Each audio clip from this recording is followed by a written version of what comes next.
This is the Power Producers Podcast, where we are refining and redefining the sales game.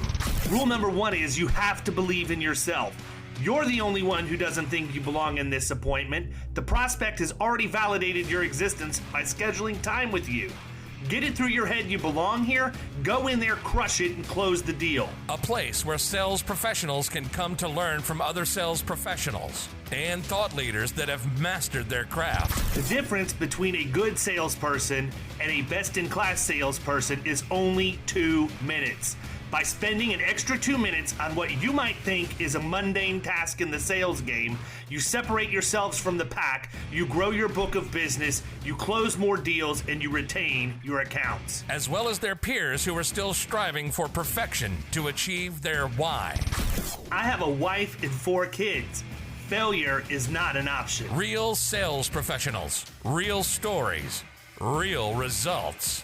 Are you ready to feel the power? Hey, everybody. Welcome to the Power Producers Podcast, where we are refining and redefining the sales game. And today, I'm bringing an industry veteran with a wealth of experience in workers' compensation onto the podcast to talk about that wealth of experience in workers' compensation.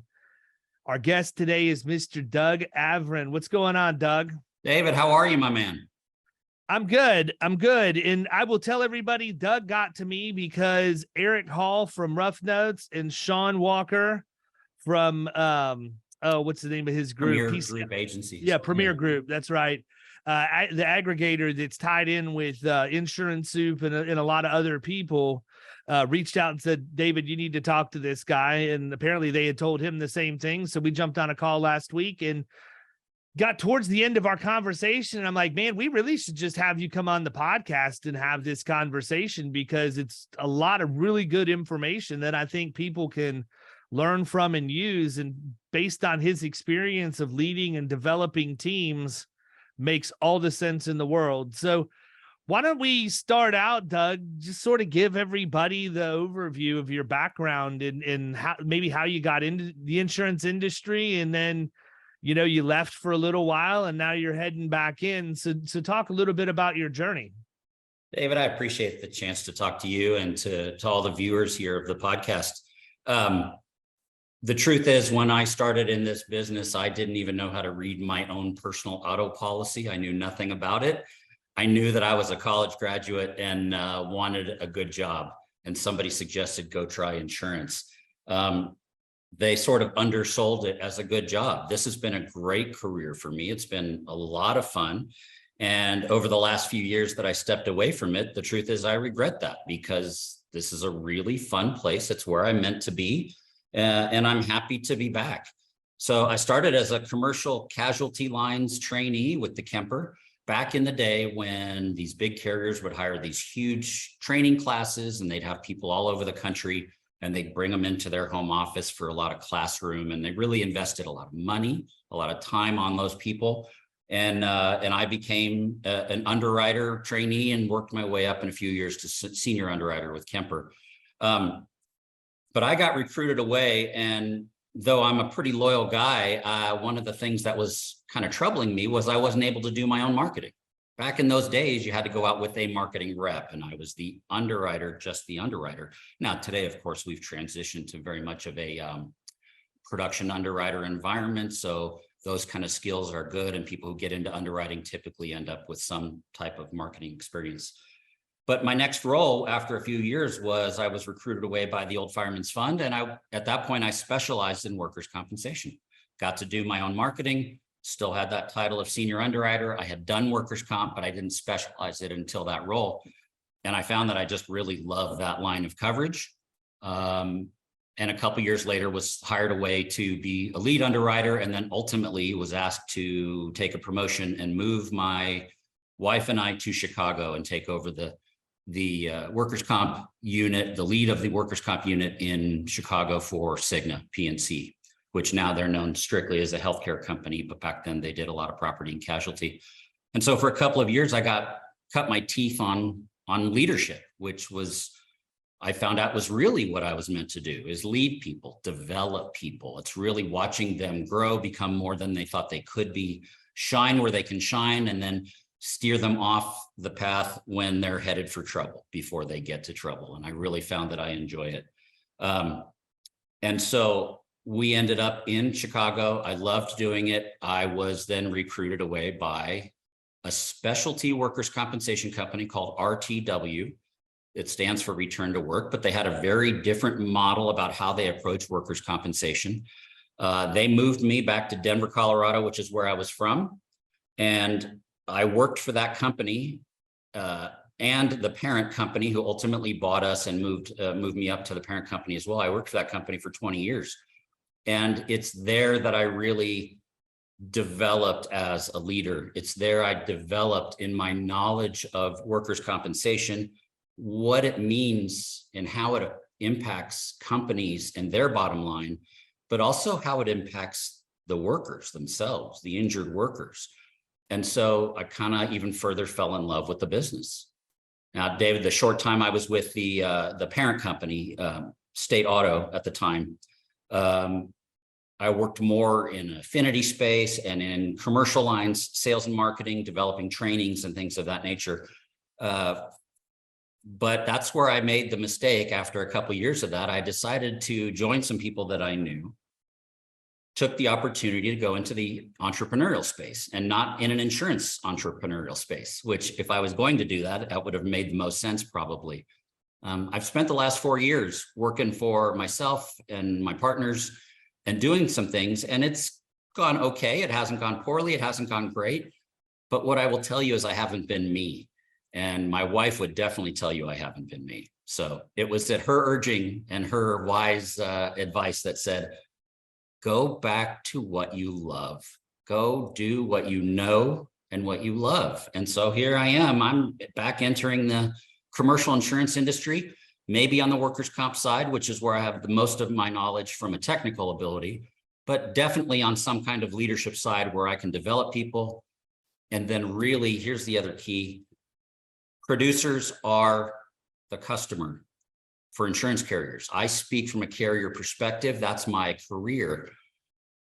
But that producer experience will determine whether or not you get to see the best of the best business, how often you get to see that business. It makes a difference in the bottom line for your company, but it also makes a difference in your work enjoyment, those relationships that you form over time.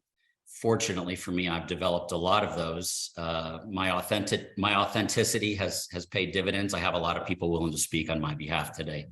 But all of those elements of the job, the technical side, the people development and leadership, and then the customer experience and relationships I built on the producer side, that's why I'm back. It's really what I missed. So you said you sort of fell in love with workers' comp. Why? Workers' comp's got a horrible personality. Why would you, I mean, in all seriousness, why in the world would workers' comp when there's so many other options out there? What attracted you specifically? That's a terrific question. And it's kind of funny too, because when I started in this business, my first carrier, I'm a green underwriter, as enthusiastic as could be. And I'm sitting across from a producer.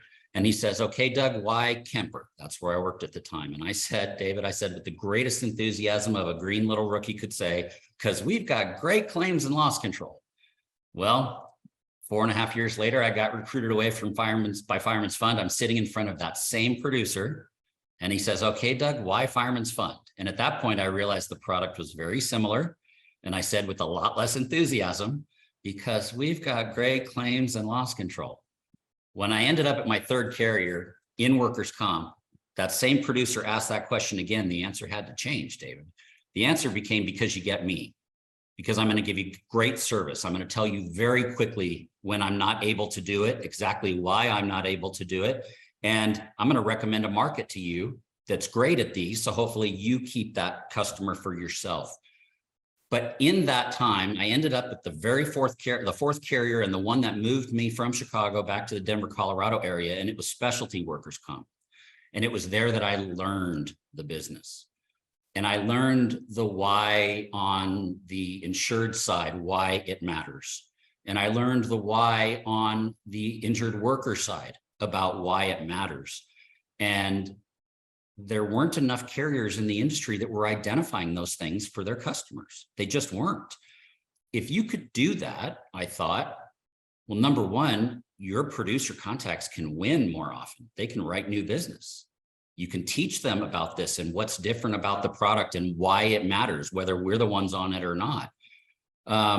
But even better, we then as a carrier could write more business and do more things too. And so we specialize in bringing experience mods down. A lot of people claim to do that, and some do. The largest mod we ever wrote when I was there was a 315. And in 4 years, in 4 years, that account had a 0.88 mod. That's real savings. That's real money that business could invest in other things. And as I'd like to say out in front of those customers when I would be out selling alongside the producer, how many widgets at your profit margin are you having to make extra just to pay that extra amount in your mod? So here's two things I'm going to say, because those are straight out of my playbook. So number one, when we go in and we don't deal with just the mod. We try and calculate total cost of risk as long as we have enough information to be able to do that. But I do the exact same thing, except I don't do the how many widgets do you have to sell. I take an assumed revenue amount and an assumed profit margin, because many times we're not at a stage where we're going to market yet. And I don't want to, people get weird when you ask for numbers too early, and I don't want to put them into a position where they're going to boot me out because I get too nosy too quick. There's enough data at our fingertips these days. You can get pretty close. And I've always said that if you're smart and you're going to do this, you'll go in and you'll overestimate the amount of revenue and you'll overestimate the profit margin, because if they're not hitting those numbers, then they know their problem's that much worse. Right. And if they are, they can do the math, and I try and keep it at round numbers, but I want to show them how many days they have to work in an assumed profit margin based on their revenue to just overcome the total cost of risk that they've created in their organization. That's number one. I want to be able to show them that. But in addition to going in and calculating the total cost of risk to show them that piece, we want to make sure that we have a really good handle on the operations of these accounts, because so many times producers go in and it's literally just get the payrolls by class code, or let me see the deck pages of your existing policy or whatever else.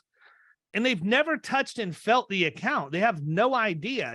I've said it a few times on the podcast and a lot more not on the podcast. But the fact of the matter is, if you're a risk management consultant or a loss control representative or an insurance producer, whatever your role is in the grand scheme of things in that account, you can learn a lot more smoking a cigarette with the receiving clerk on the loading dock than you're ever going to learn in the conference room. And I don't smoke, so I'll throw that out there.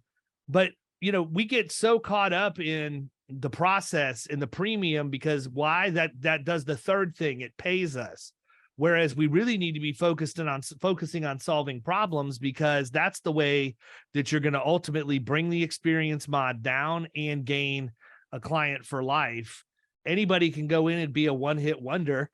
Our entire industry is made up, not our entire industry, but our industry is made up of people who are going to tell people what they want to hear to get the account placed this year, completely screwing themselves at renewal. So no question. I say this because I'm sure in your experience and with the different carriers you've worked with and the size and the shape of the accounts that you've seen, what are some mistakes that you've seen producers make relative to approaching workers' comp that you think would benefit the audience? Well, that's a great question. One of them you've already spoken about, and that is speaking to that client about total cost of risk as opposed to the price of the premium, because they may get a lower premium. It's going to cost them a whole lot more in the long run if they don't approach it the right way. And let's face it, getting into a new risk as a producer is not always easy. Sometimes it takes multiple tries.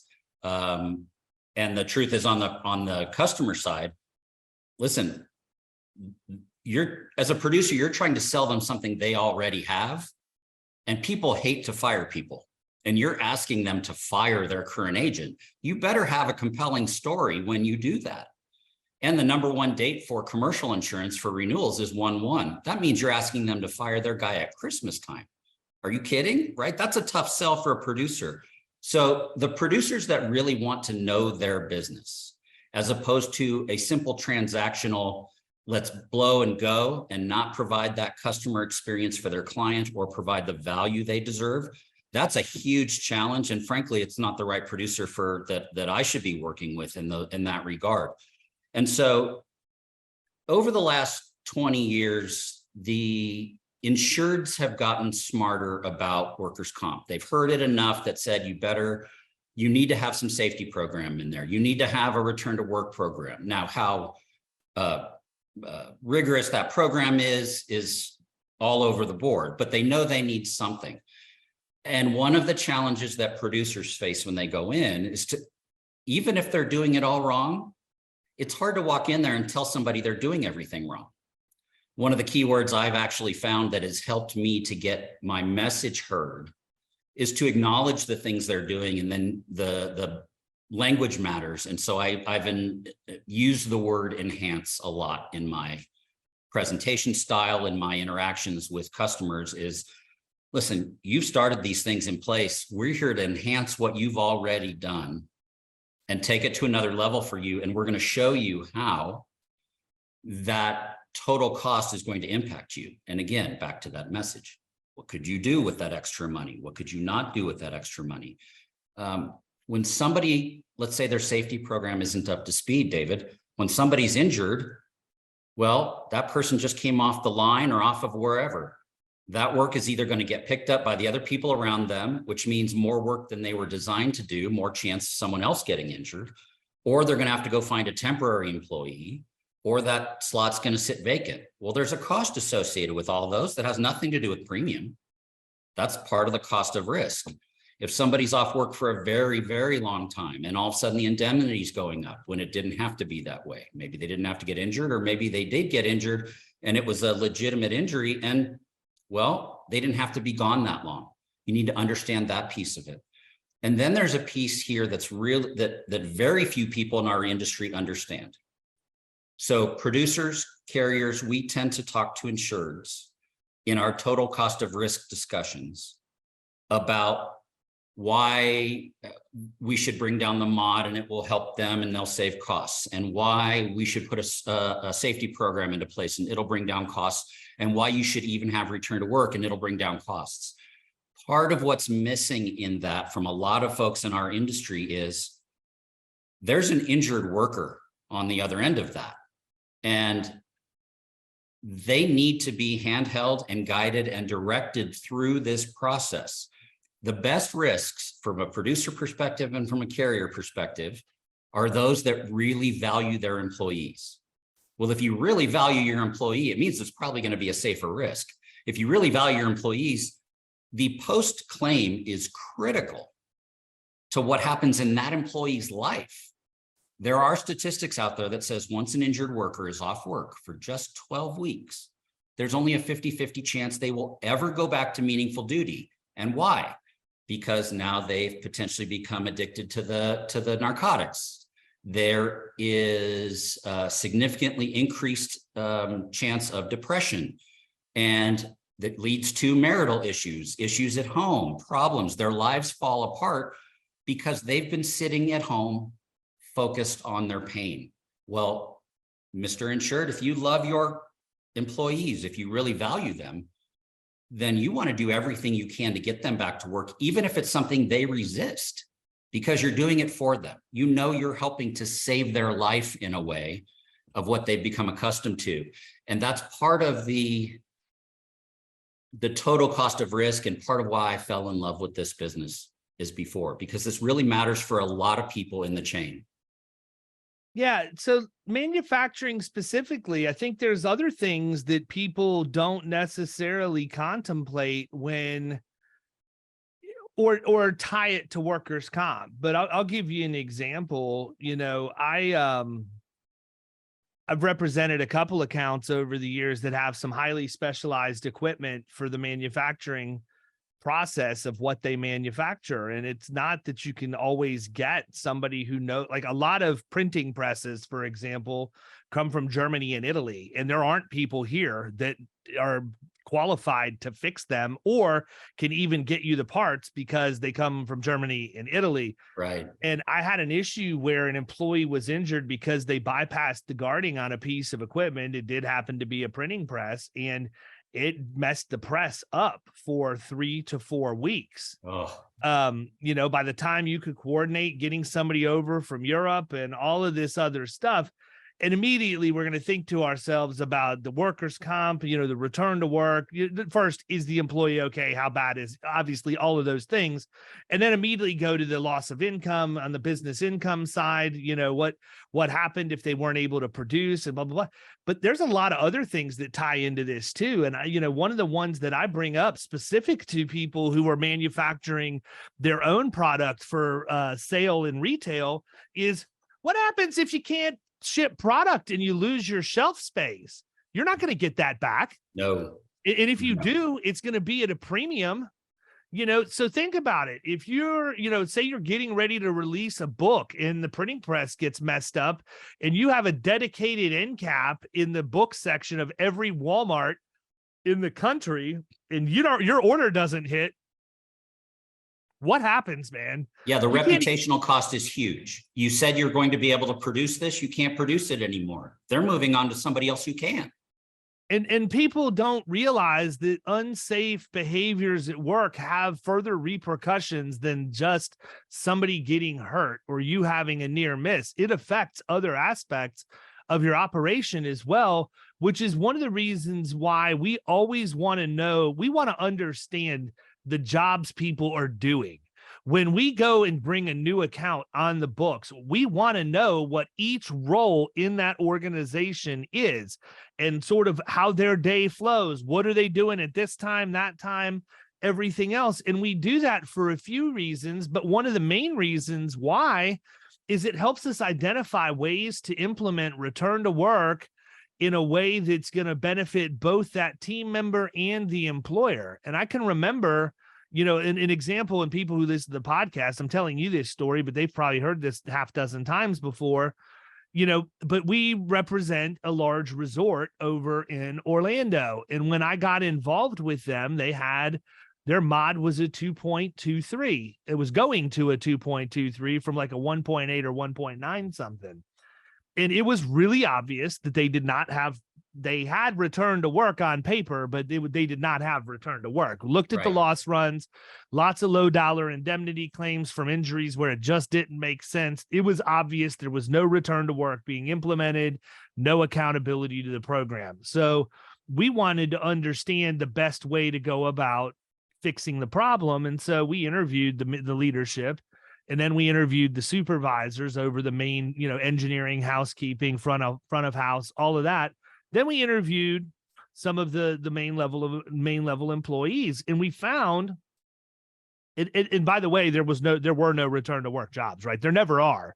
Yeah, until you have the conversation. They never help them. Yeah, they don't know what to do. So if you go to your prospects people or your clients and you talk to them about return to work, and then you get upset because they haven't implemented it, it's because they don't know how and they need your help. So it's more, there has to be more to the story than diagnosing the problem. You also need to give a treatment plan along with that. And so we talked with the front level people, and we found that they would get to work in the morning. They would gather together when they clocked in, they would gather together. They'd have a huddle at the clock.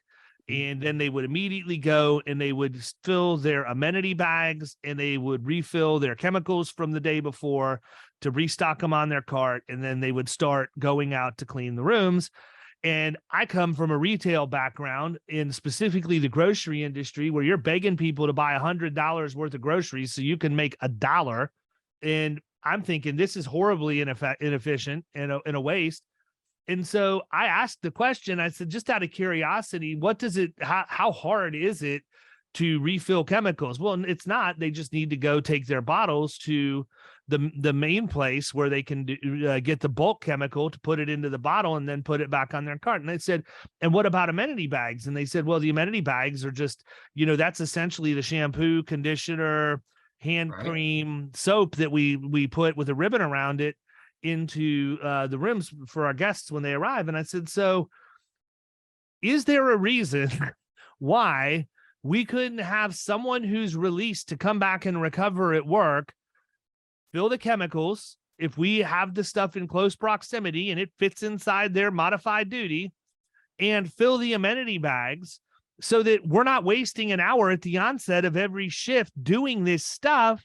Because the issue that you have is that you're not getting enough rooms turned to where you can get to the right percentage every night to be profitable as a resort.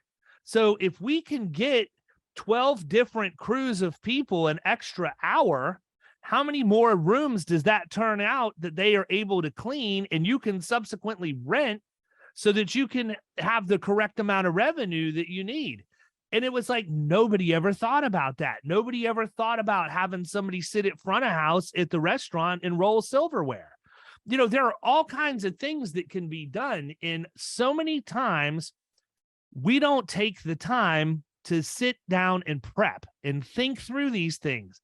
And the one piece of advice, and I think we talked about this on our call when we were talking last week, but the one thing every single producer can and should be doing when they go on a new business appointment is reviewing that client's website. And I know everybody's going to say, I do that. What you don't do is you're not going to that website and looking to see what jobs they have available that you can possibly use modified duty people to come back and fill those roles until there's a permanent solution in place. David, we're not going to Indeed and looking for what they're advertising.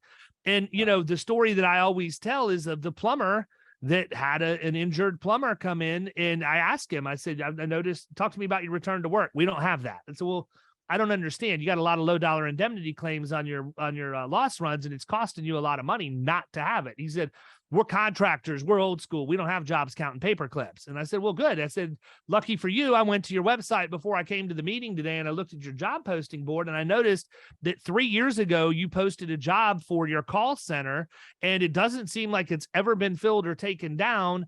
Can you let me know a little bit more about that? And he goes, well, what do you want to know? And I said, I want to know why injured plumbers that are released for light duty aren't filling the role in your call center that's been posted for 3 years. And I said a couple things. Number one, these people are the face of your company every single day. They're the ones that are interacting with your clients in their homes.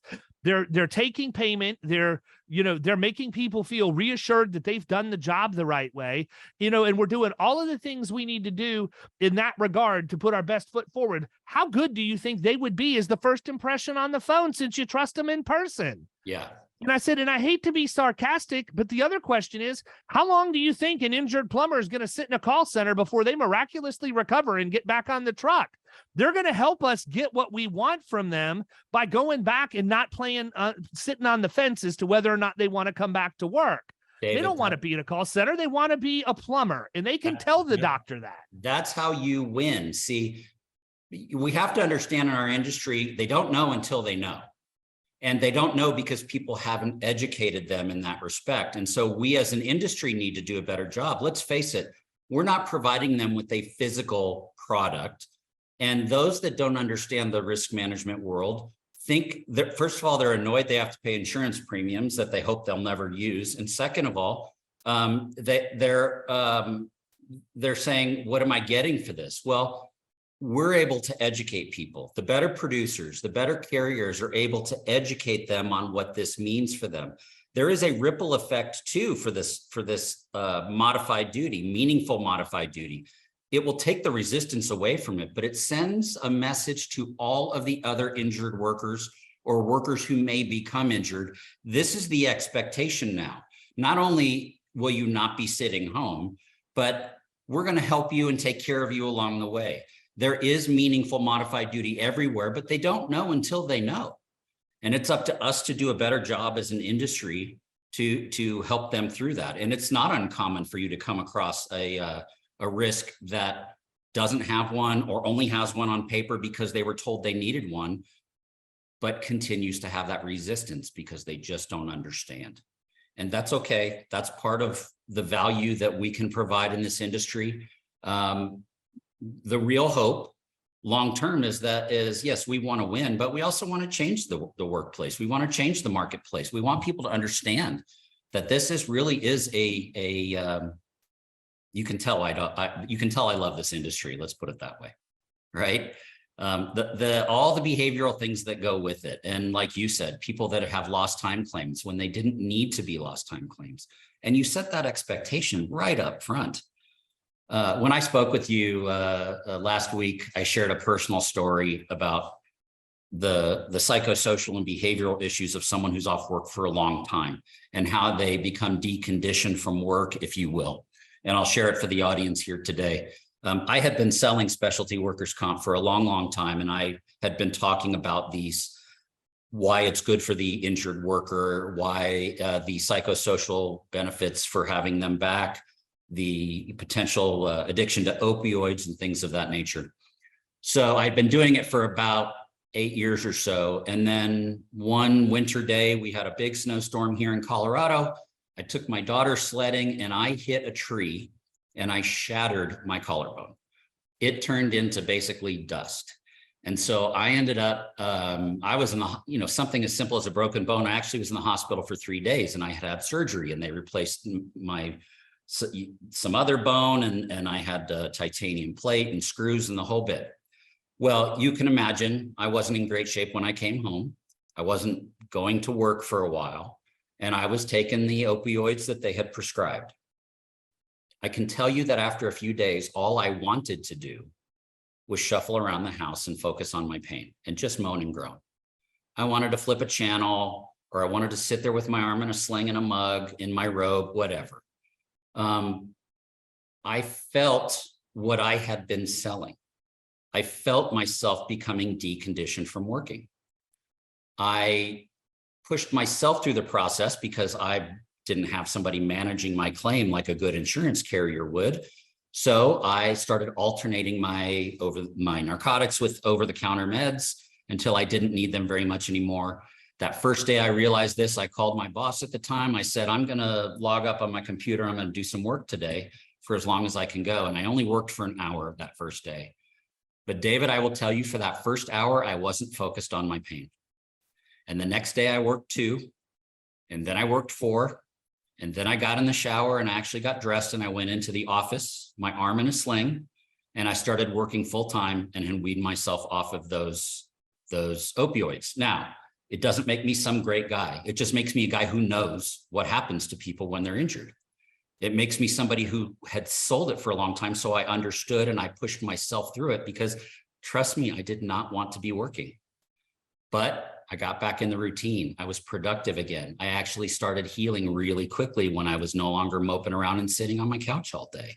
And so because I had now lived it, I felt a renewed energy around how I was talking about injured workers to people.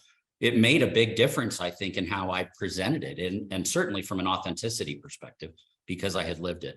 Yeah, I really do love this industry. I think over the last 20 years, a lot of insureds have improved their ability in a number of ways around risk management in workers' compensation. But I also know that there is still a very long way to go. And I get back to this other central theme of this discussion, and that is the carrier person who has expertise in something is trying to help their producer be successful, right? I'm not saying write things at prices you shouldn't write it for. I'm not saying do things that are outside. It's help them be successful. And if you can do that, you're going to win more often. And I tell other people that work with me that I develop, that I train, that I lead, you have to remember that producer may be a full-on expert in what we're talking about, but they might not, because they represent 15 lines of coverage and 20 different carriers. You can't expect them to have that kind of knowledge. So partner with them. Your role is to educate them, to help them win, and then go side by side with them, if you can, to sit and talk with the customer. And this message can be tailored to a CEO of an insured, to a CFO, to an HR director who often makes the purchase decision on the workers' compensation. But it's really back to the customer experience for the agent to be able to help them win and then keep that customer. That's critical. I think that 99% of the topics that we could address in the insurance industry all boil down to education. Every bit of it. And what I mean by that is part of the reason why clients and prospects don't understand how this stuff works. It's because we got a whole bunch of people in our peer group that are pencil whipping their continuing ed, and they don't really care about getting to know any more than they already know because they're making decent money, doing just what they need to do to get by, and they'll continue to go on and skip through the continuing ed that they have and take the final test and get their credit and just go through the motions and keep quoting, hoping they win business every single day. And then you have people who take their continuing ed seriously and they understand that they need to take that education and figure out a way to distribute that to their clients and prospects in a way that they can understand it. Now, some people are going to come back and say, I don't have the time, or man, it's really expensive to have to go get a designation and miss time from the office and do all of that.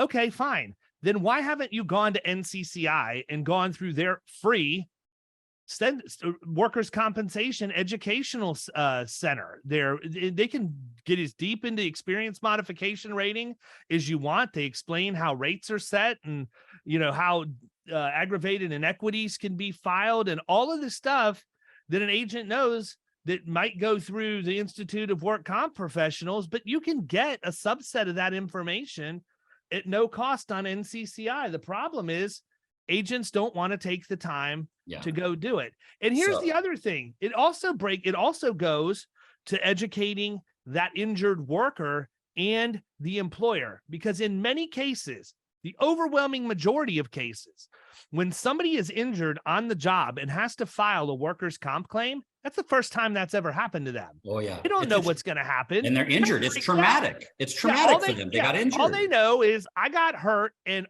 how much is this going to cost?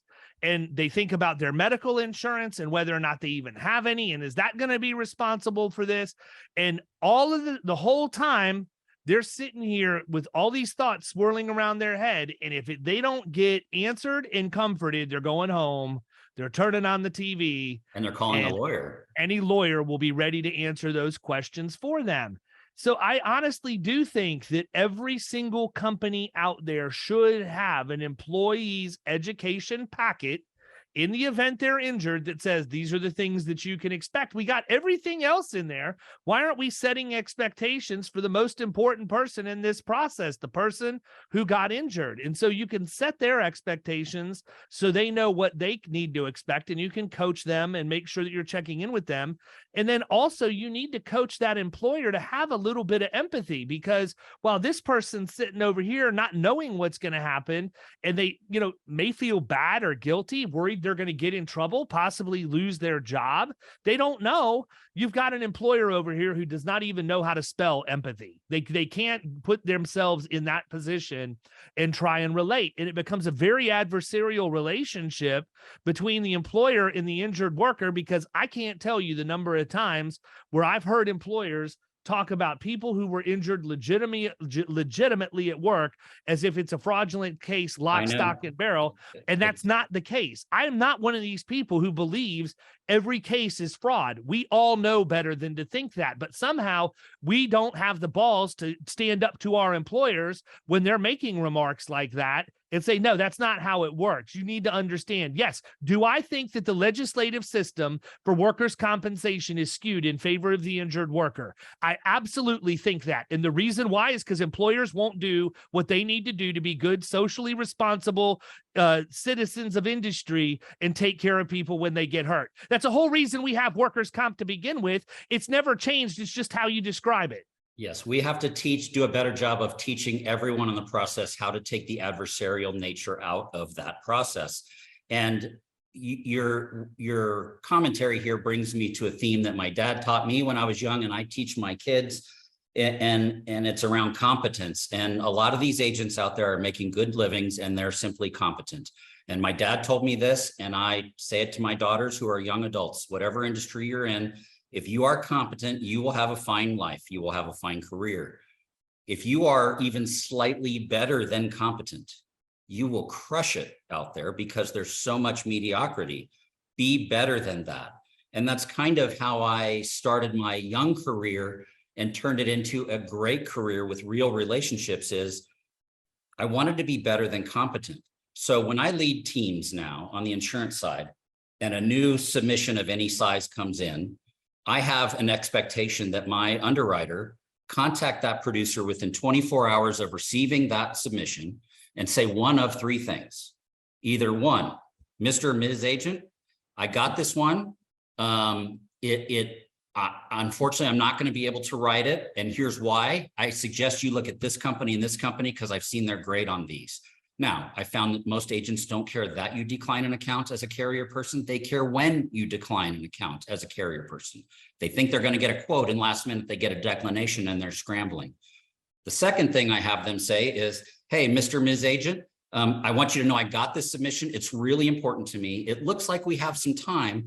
Do you mind if I set it aside because I'm working on a couple other rushes, but I promise you it's important. I'll get to this one shortly. Agent's happy. He knows it's been received. It's important to them. Or three, hey, Mr. Ms. Agent, I got this one. It looks really good. If you can send me this and this and this, I can turn it around really quickly for you. Now, if you can do one of those three things within 24 hours of receiving a submission, that agent's going to now trust you. He knows you care. He knows you give a damn about whether or not they write the business, what kind of service they're getting. And while I think that should be the norm, it's not. It's competence plus more. And that's how you end up going and succeeding in life. You do that extra. And it's that ripple effect then, because of that service, because that customer expectation is better, they now send you all of their good business to see what you can do on it. There's another piece that's really important here, and I think a lot of carriers miss the boat on. And that is they routinely decline business for time. And I will tell you that is such a massive mistake, because if they look at their own data, those that they quote on a rush basis, they probably hit 50% on, and they don't hit 50% on what other things they quote. And I say that it's important. Now, some things you can't, some things you just have to see with loss prevention ahead of time. It's not always workable, but I tell my agent partners is sometimes your best opportunities come to you last minute because their regular producer did not produce what he should have done there. He's failed them. He's now coming to you to see what you can do. If you trust me with your rush, I'm going to find a way to get it done for you, even if I have to pull in other resources. Now, again, competence would mean, no, I got to have 2 weeks lead time. I got to have 3 weeks lead time, 30 days lead time. I'm still going to write my fair share. But better than competence, you're going to have success, and you're going to have success because you helped that producer win. That's critical to the insurance industry. And I don't think there's enough that really understand that. And frankly, that's kind of where I'm excited to be re-entering this industry is, let me lead some people again. Let me develop them. Let me turn them into superstars so that they can crush it. And the company that I end up working for will be able to do the same. I think this business is fun. I am competitive as the next guy, but this is how you win. I like to win. Well, the thing is, it's not a secret, man. Like, it's not even that hard or difficult. You just have to apply yourself and try a little bit, to understand what the concepts are, and then simply put one foot in front of the other and practice delivering that information over and over and over again until you're fluent in it. You didn't go on your first sales call able to go off for 10 minutes on return to work. None of us did, right? Correct. That's right. You It's don't know only till you after- know. Yeah, it's only because we've lost accounts because we didn't talk about it. And we found out why the other person did, which, that's another good point to bring up. How many producers are actually talking to accounts that chose not to hire you to find out exactly why, so you can get better? How many people actually have the guts to pick up the phone or send an email and say, hey, look, not trying to do anything shady or offsides here. I truly want to understand. I felt like we had a good solution for you, but you chose to go another direction. What led you to make that change so I can make sure that I don't make that same mistake again? I don't know of a single person out there that if you sent them an email saying, hey, look, just hoping you could help me real quick, just quick answer to a question. How many people are not going to do that? I bet you 75% of the people will. Yeah. So you're in sales. I'm in sales. Your listeners are in sales. It is imperative that, look, you haven't heard an objection until you've heard that objection. But once you've heard that objection, you better have developed a response for that objection so that when it comes up again, you now know what you're doing. And maybe your response isn't good enough of how you're able to reply. Well, then go back to your organization and figure out a way to make it better so that you can respond to that objection. And everywhere I've been, I've had every one of my salespeople out in the field bring back a list of objections that they haven't heard before. Let's consolidate that everywhere so that we know how to address it, and we either can address it or we better fix something internally. And part of that objection is not getting the business. It's being told you didn't win. Well, if you don't go back and find out what the objection was or why, just like you stated, what a colossal mistake. It's a missed opportunity for the next one. And you don't need practice quoting. I don't need practice quoting. That's not the fun part of this business, right? I don't want to be one of 10 quoting on a piece of business every time it comes out because I've provided nothing of value to that agent. That's not gonna win long term, right? It just isn't a winning strategy. And that's when this business becomes laborious. It's not fun at that point. No, you just continue to compound pressure on yourself for lack of production. Right. But here's the thing. I think the other thing that I hear a lot is, well, yeah, you can go out and write workers' comp because you have all the tools that you need. You have Mod Advisor, you have Mineral and KPA, you have this, you have that. Let me be very, very clear to everybody listening to this podcast. I need two things to be able to write workers' comp: a pencil and a calculator. And it's only because I don't want to have to do the math longhand, but I could if I wanted. I am willing to bet that for all the people that are out there complaining about what you don't have, if you took a day and you just walked around and you asked people for permission to look at their mod worksheet and tell them what you see, and all you do is divide the stabilizing value by box K to determine the minimum mod and show them what that is relative to where they're at right now, you will win business just by doing that. And you don't have to have fancy software. You don't have to have the treatment plan. You will at some point, but you don't have to have it up front to win the business. And, again, it's just, you have to want to do it, people. Not everything is an inbound lead. I think that's the other thing. We got too soft during COVID. People didn't go out and cold call anymore. Sure, they got used to the phone ringing or email coming in or, just talking to people over Zoom. When the reality is, if you just did that, I would challenge anybody to take 6 months and just go door to door in industrial parks following that strategy. I bet you write more workers' comp than you've written in your career. Beyond a shadow of a doubt. Well, because and the other piece, what I know, 90% of y'all didn't even know you could divide the stabilizing value by box K to get the minimum mod on the worksheet. Yeah, right. I would encourage producers too, even after they write an account and they talk to the upper management and maybe they've even walked the floor, travel there and walk through with the loss prevention representative when they go so you can see it through their eyes. You can ask that technical question that may not jump out at you, but is going to jump out at them. And look, I don't expect producers to go out on every loss prevention visit. They've got a job to do. No, I do. In fact, I encourage it because here's the deal. This is my philosophy, completely made up terms. I don't know if they exist or not, but I think I made them up. There's a difference between functional risk management and tactical risk management. Functional risk management is what you and I can do as producers, just walking around noticing things. Tactical risk management is I need an ergonomist or an industrial hygienist to come in and do this. There's no way I can do it myself. But there's not a producer out there that's not capable of looking at a fire extinguisher to see if it has been inspected. There's not a producer out there that's not capable of looking at an emergency exit sign to make sure that it's lit and make sure that the door's not blocked. And if they really want to get bonus points, take their pen and push it in the testing to make sure the emergency lighting comes on. You're going to blow their mind. Not a producer out there that can't look at the floor to make sure that there's not hoses and cords laying there when they could be on retractable reels mounted to the ceiling. Not a producer out there that can't go look at the baler to make sure that there's I can keep going for days. Yeah, right. But the point that I'm making here to everybody listening to this is the reason I know that stuff is because I went to every loss control visit and I still go to every loss control visit. Well, good for you. You're not doing it for yourself. You're doing it for your client because they need you to be there to be their advocate. You're not trying to grease the inspector. You're not trying to hide anything. You're trying to learn so that you can get better so that your next loss control visit, because of your proactive tactics, is going to make it a lot better experience than the one you're on now. And you only have to go on a few bad ones before you start understanding pretty quickly why you're losing business and why your loss ratio is jacked up and why it's so hard for you to go out and get new accounts. Well, here's what I love about that too, because loss prevention engineers often make recommendations that cost money. And when they make that recommendation, the insured can receive that as though the insurance company wants me to do this to save them some money or claims.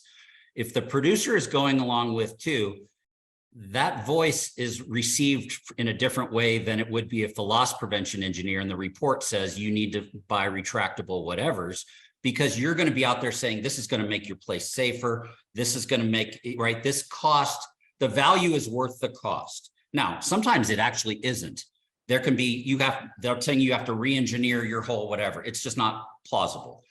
But you as the producer going on these visits and being able to then filter that through your knowledge, you will be much more likely to have that message received by the insured and willing to then cut the check to do those improvements. So I think that's a great thing that you do. It really is. And I will tell you, the other thing that we do that helps us is we do a baseline risk assessment on every middle market account before we ever even go to market. So we're going to know everything that we need to know, or at least as much of it as we possibly can. And if we need to use third-party loss control, we'll contract with Yellowbird to bring somebody out that's an expert in that industry and let them do the baseline.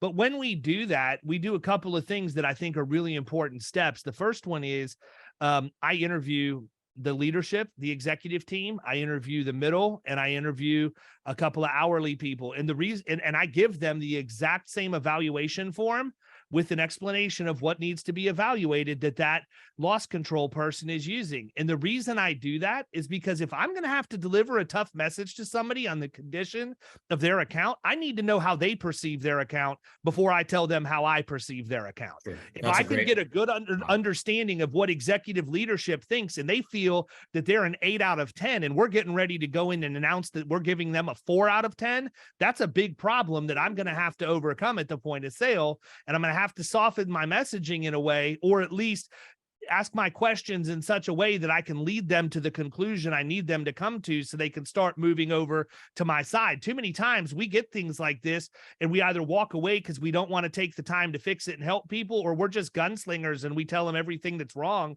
and we can't represent them until they fix it. That's not what people are looking for. Most of the time, these companies are in the condition they're in is because nobody qualified has ever taken the time to tell them that they're in bad condition. They don't get it. They just know costs are going up. They know money's leaking from their financial statements, and they need a Band-Aid or a tourniquet or God knows what. But at the end of the day, know what's going on, because you know who knows what's happening in that account? The underwriter. Before they ever get the submission, they know exactly what's happening. And if you can go in and demonstrate to them that you're being transparent and that you also know exactly what's happening, even if the mod's a 2.23, you're going to get the account placed because they're going to have trust that you're going to do it. So what we've started doing is videotaping the baseline risk assessment. We want them to see everything that we see the first time we walk in, no holds barred. And then we'll get a head start because we've usually got several months before we have to go to market. And we're going to go back and videotape to show them the progress. Here's what it looked like. Here's what it looks like. These are the things that we still know that we need to get done. How easy is it for an underwriter to make a decision?